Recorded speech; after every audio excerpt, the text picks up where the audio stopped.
Hi, this is my friend Karen.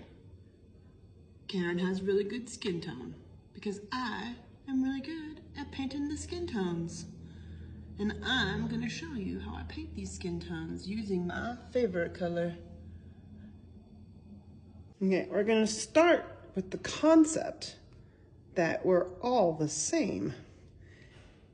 That's where my friend transparent red iron oxide comes into play.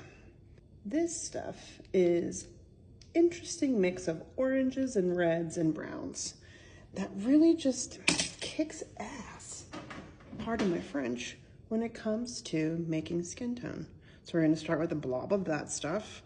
We're gonna add a blob of this stuff, and we're just gonna mix it together using a clean brush, which I rarely ever have on hand. Anyway, so we take some white, we take some of our transparent iron oxide, the red stuff, not the brown stuff, and we see right away, beautiful skin tone. Since we're all essentially the same, we can just add to this. So you've probably heard the idea that people have undertones. If you're a girl like me, then you likely know what those undertones are. There's like lavender and yellow and olive and red. And really, when we're painting people's skin, that's essentially all we're doing is we're starting with our base, which is this one plus this one. And then we're just gonna add people's individual undertones. For example, I am Irish.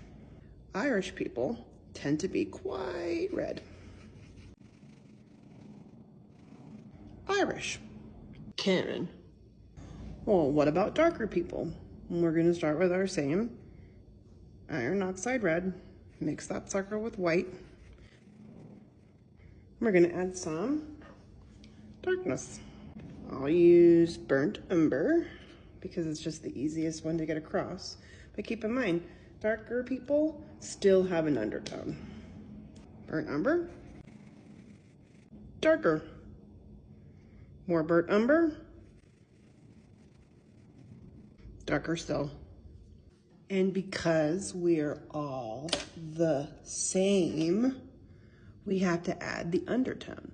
So let's pretend this person has yellow undertones. Darker skin, yellow undertones. Because we're all the same. Okay, so what if we have somebody who has yellow undertones? Same thing. We have our iron oxide and our white. We have some yellow. I added way too much yellow, but you get the point. It's white.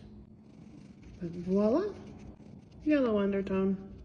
So what happens when you have someone who has green undertones? You want to use probably a yellow tinted green because honestly, it works better with skin tone. We're gonna do the same thing. We're gonna use our iron oxide and our white. This time, instead of adding like a whole blob of green, we're gonna use the smallest, finest amount. And we're gonna slowly add that in until we get an olive skin tone. A darker person with olive skin? Simple. Let's just add the burnt umber.